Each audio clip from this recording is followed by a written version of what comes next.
Hello students, आज मैं आपको आपका 11th चैप्टर दो पंछी जो रविंद्रनाथ ठाकुर द्वारा रचित एक प्रसिद्ध कविता है। इस कविता के माध्यम से कवि स्वतंत्रता के महत्व के विषय में बताना चाहते हैं। वे बताना चाहते हैं कि बंधन के सुख और आज़ादी के सुख के बीच में तुलना करना सिखाते हैं और यह बताना चाहते हैं कि आत्मिक शांति कौन से सुख से मिलती है, बंधन के सुख से मिलती है या आज़ादी के सुख से मिलती है। तो बच्चों, इस कविता के माध्यम से हम यही पढ़ेंगे जो इस प्रकार है। सोने के पिंजरे में था पिंजरे का पंछी और वन का पंछी था वन में, जाने कैसे एक बार दोनों का मिलन हो गया, कौन जाने विधाता के मन में क्या था। एक बार एक वन के पंछी तथा एक पिंजरे के पंछी का मिलन हो गया और भाग्य लिखने वाले के मन में क्या था। कौन जानता है कि भाग्य लिखने वाले के मन में क्या था। वन के पंछी ने कहा, भाई पिंजरे के पंछी, हम दोनों मिलकर वन में चले। वन के पंछी ने क्या कहा पिंजरे के पंछी से कि हम दोनों मिलकर वन में चले। तो पिंजरे के पंछी ने कहा, भाई वन पाखी, तुम मेरे पास मेरे पिंजरे में आ जाओ। तो पिंजरे का पंछी चाहता था कि वन पाखी पिंजरे में आ जाए, हम आराम से पिंजरे में रहेंगे। वन के पंछी ने क्या कहा, वन के पंछी ने कहा कि नहीं, मैं अपने आप को पिंजरे में कैद नहीं करना चाहता, नहीं, मैं अपने आप को बांधने नहीं दूंगा, नहीं, मैं अपने आप को पिंजरे में कैद नहीं करना चाहता। तो पिंजरे के पंछी ने पूछा, मगर मैं बाहर कैसे निकलूं। पिंजरे के पंछी ने वन के पंछी से पूछा, मैं बाहर निकलूं तो निकलूं कैसे। बाहर बैठा वन का पंछी वन के तमाम गीत गा रहा था और पिंजरे का पंछी अपनी रटी रटाई बातें दोहरा रहा था। वन का पक्षी है जो अपने मन से गीत गा रहा था। वन का पक्षी बाहर बैठा हुआ वन में अपने मन से गीत गा रहा था। उसे अपनी रचना के लिए पूरी आज़ादी थी। उन्हें किसी भी धुन में गा सकता था, परंतु एक ही भाषा का जो पिंजरे का पंछी था वो अपनी रटी रटाई जो सीखी सिखाई गीत गा रहा था। पिंजरे का पंछी है जो सीखे सिखाए गीत गा रहा था, न उसमें रचनात्मकता है और न कल्पना है। एक ही भाषा का दूसरे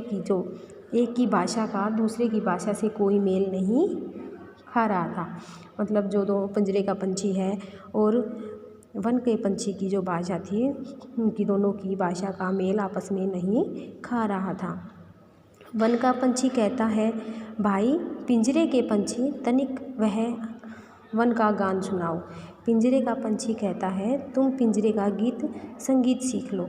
वन का पंछी कहता है, भाई पिंजरे के पंछी, अपने वन का गीत मुझे सुनाओ। पिंजरे का पंछी कहता है, तुम मेरे जो पिंजरे के गीत हैं वे सीख लो। वन का पंछी कहता है, ना, मैं सीखे सिखाए पढ़े पढ़ाए गीत गाना पसंद नहीं करता।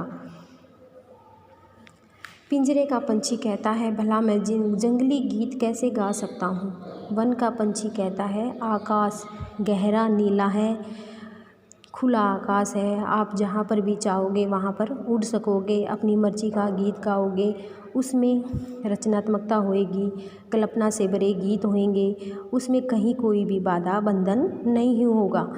पिंजरे का पंछी कहता है, पिंजरे की जो परिपाटी है, जो उसके पिंजरे के जो नियम हैं वो नियमों से बंधी होती है। जो पिंजरे की परिपाटी है नियमों से बंधी होती है, कैसे घिरी हुई है, चारों तरफ से नियमों से घिरी हुई है। वन का पंछी कहता है, अपने आप को बादलों के हवाले कर दो, अपने आप को खुले आसमान के हवाले कर दो। वन का पंछी पिंजरे के पंछी से कहता है कि आप अपने आप को बादलों के हवाले कर दो। पिंजरे का पंछी कहता है सीमित करो अपने को सुख से भरे हुए एकांत में। अपने जो सुख सुविधाएं हैं उनको सीमित कर लो, पिंजरे में मुझे रहने दो। वन का पंछी कहता है नहीं, मैं वहाँ उड़ूँगा कैसे। वन का पंछी कहता है अगर मैं आपके पिंजरे में आ गया तो मैं वहाँ पर उड़ूँगा कैसे। पिंजरे का पंछी कहता है हाय। पिंजरे का पंछी कहता है अगर मैं बाहर आ गया तो मैं बादलों में, कहाँ पर तो मैं रहूँगा और कहाँ पर मैं बैठूँगा। बादलों पर मुझे बैठने की जगह भी नहीं है।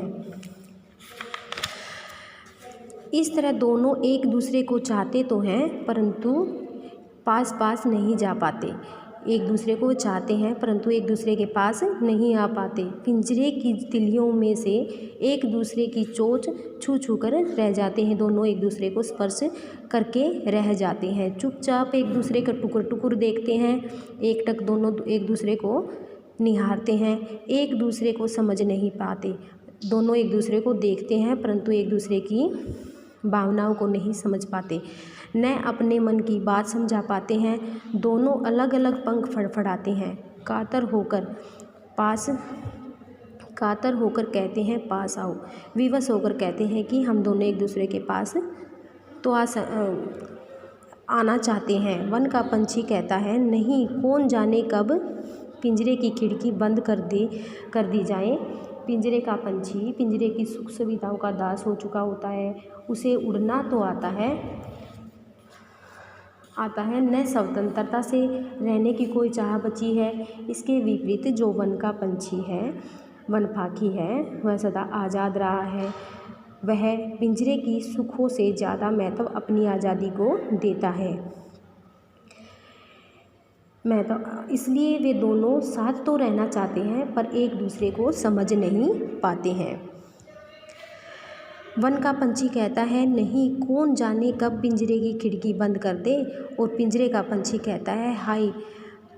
वन का पंछी कहता है कि पिंजरे की पंछी अगर मैं आपके पास आ गया तो क्या पता कौन पिंजरे की खिड़की बंद कर दे। और पिंजरे का पंछी कहता है अगर मैं बाहर आ गया तो मुझे में तो उड़ने की भी शक्ति नहीं है। तो बच्चों, इस कविता से हमें यह सीख मिली कि स्वयं को सुख सुविधाओं का दास नहीं बनाना चाहिए और कठिन से कठिन परिस्थिति के लिए तैयार रहना चाहिए। धन्यवाद।